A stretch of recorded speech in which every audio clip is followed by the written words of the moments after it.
Alors, les dépenses de certains élus ont fait beaucoup parler en 2023. On va en parler avec Nicolas Gagnon, directeur pour le Québec de la Fédération canadienne des contribuables. Bonjour, Nicolas. Bonjour, M. Martineau. Est-ce que enfin le contribuable va un peu se révolter, là, parce qu'on a vu, là, entre autres, toute l'histoire de l'Office de consultation publique de Montréal, les dépenses, les voyages, etc. Ça a choqué les gens. Mais bon, ça, c'est la pointe de l'asperge, comme on dit, là. Ça fait des années qu'il y a des élus qui dépensent à gauche et à droite, là. Est-ce que enfin le contribuable va dire, ça va faire, selon vous?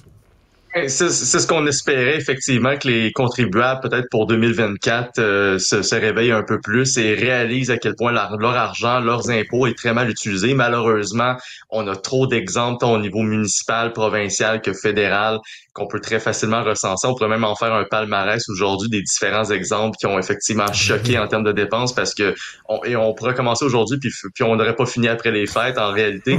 Mais on a eu énormément d'exemples. Je pense que l'Office de la consultation publique de Montréal, c'était un des exemples les plus notables. Si on va, par exemple, justement au niveau municipal, un exemple qui va toujours me marquer aussi, c'est les fameux voyages à l'étranger de Monsieur Bruno Marchand pour vanter en fait le projet du tramway et aussi d'aller voir un peu ce qui se passait en Scandinavie. On se souvient qu'il a même soumis une facture de pas loin de 36 000 $ pour aller se promener dans les pays nordiques pour un peu savoir comment gérer sa ville et comment intégrer un tramway qui finalement verra probablement pas le jour. Donc ça, c'est une autre dépense parmi tant d'autres.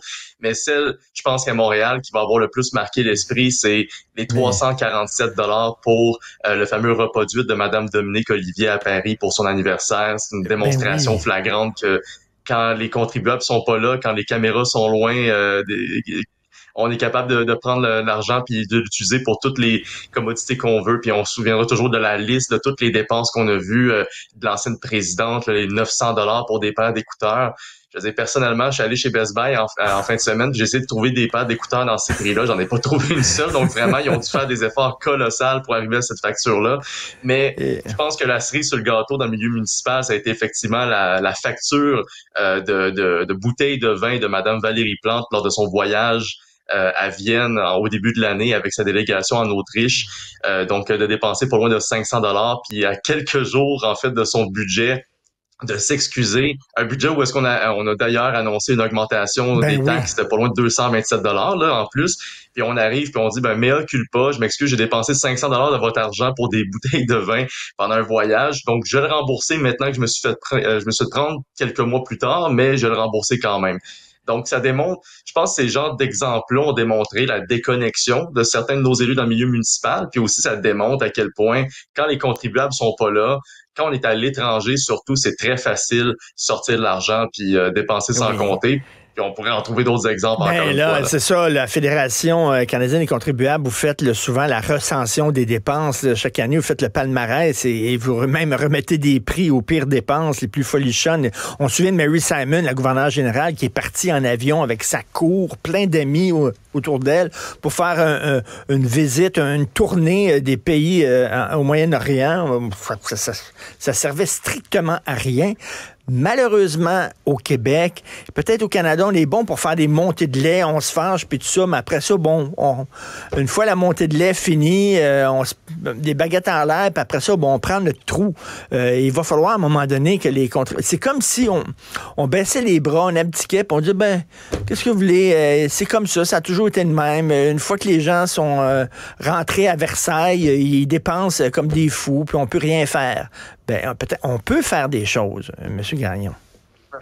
Absolument, et c'est justement maintenant qu'on parlait au niveau fédéral, on peut vous parler un peu du travail qu'on a fait à ce niveau-là, parce que c'est bien beau d'exposer les dépenses qu'on trouve à travers des demandes d'accès à l'information, mais une fois que l'information est exposée au public, puis à travers les médias qu'on est en mesure de sonner l'alarme, il faut aller plus loin. Et nous, c'est un peu ce qu'on fait généralement. On fait des interventions au niveau parlementaire, des pétitions, on envoie des courriels d'info-action par milliers aux députés sur la colline parlementaire pour les forcer à réagir et surtout pour qu'ils mettent en place des réformes. Récemment, par rapport justement à Rideau Hall, toutes les dépenses qui ont pu être recensées.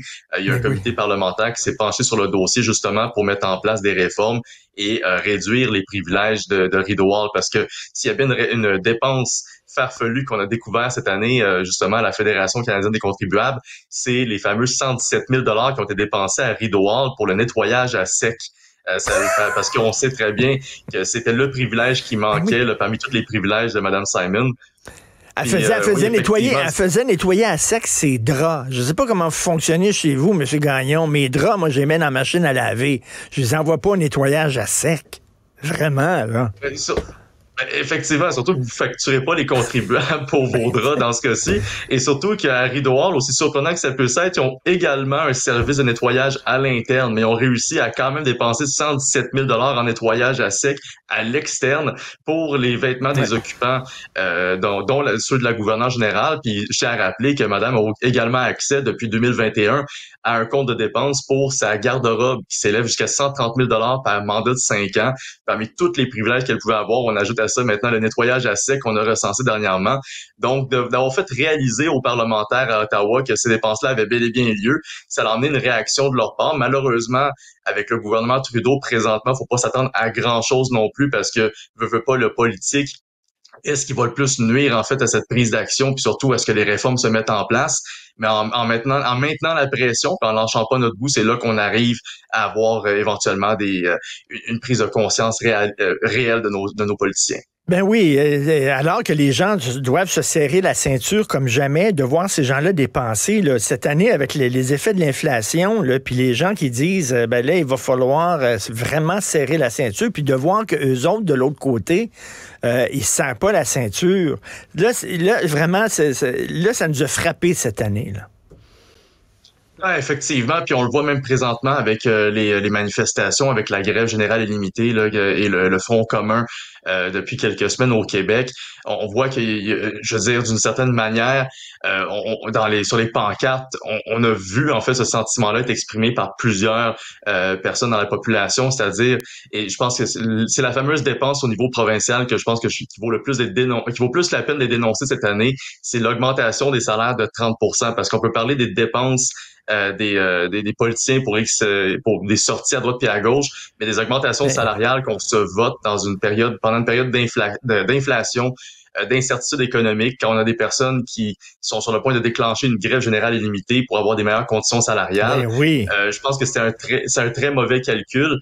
Donc, pour moi, vraiment, l'augmentation des salaires des députés de 30% cette année, ça a été vraiment une parfaite démonstration de la déconnexion des élus avec la réalité des contribuables.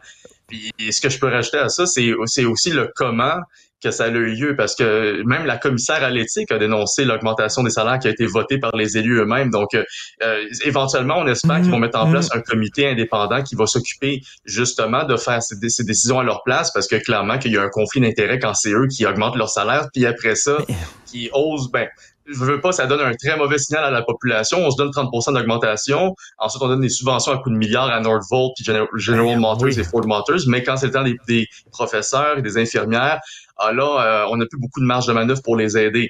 Donc, je peux comprendre le discours du gouvernement. C'est vrai que la marge de manœuvre est très réduite, mais ça envoie un très mauvais signal si en plus on s'augmente les salaires sans consulter qui que ce soit. Donc ça a été clairement la palme d'or au Québec. Puis on voit que les syndicats utilisent encore cet argument-là à la table de négociation. Ben, il y en a plein de petites dépenses comme ça. Écoutez, là, vous savez qu'au Québec, on a une délégation à New York. Hein. Il y a des gens là, qui sont dans un appartement de fonction à New York. Je connaissais une des personnes qui était dans la délégation québécoise à New York. Et j'ai appris qu'elle avait une cuisinière, quelqu'un qui fait la bouffe 3 fois par jour.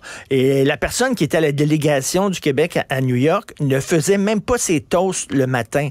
Je peux comprendre là, quand ils font, mettons, un souper, puis ils reçoivent des gens, là, puis là, c'est pour parler d'un contrat qui va se négocier avec le Québec, qu'on peut avoir quelqu'un qui fait la cuisine et tout ça pour un repas.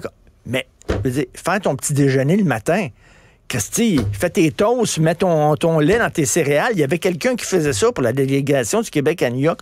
Pourquoi? Et des dépenses comme ça, si on commence à fouiller, il y en a des milliers de dépenses comme ça. Effectivement, comme je vous l'ai dit au départ, on pourrait commencer aujourd'hui à dénoncer les scandales et les différentes dépenses qui n'ont pas lieu d'être, surtout dans l'État québécois, puis on n'aurait pas fini avant très longtemps. Puis effectivement, ça a lieu trop souvent dans des délégations à l'étranger, dans des voyages qui ont lieu quand on sait que les contribuables, ou du moins quand c'est peut-être plus facile de dépenser quand les contribuables ne regardent pas, quand les médias sont pas là.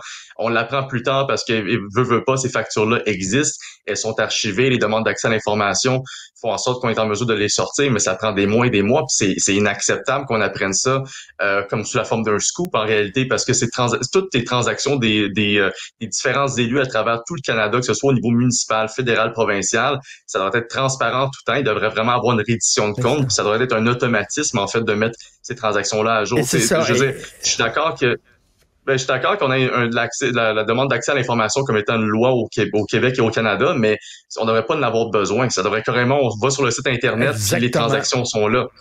Exactement. Et même, même quand les journalistes font une demande d'accès à l'information, ça revient, puis les documents sont cavardés quasiment, ils sont noirs de haut en bas tout le temps.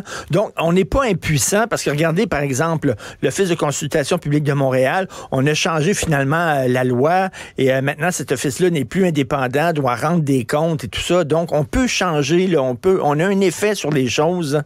Donc, entre autres, grâce à votre fédération, la Fédération canadienne des contribuables. Merci beaucoup. Et comme vous le dites, effectivement, là, de se donner une augmentation de salaire de 30 000 $ alors qu'on est en négociation, ça a très, très mal passé cette année aussi.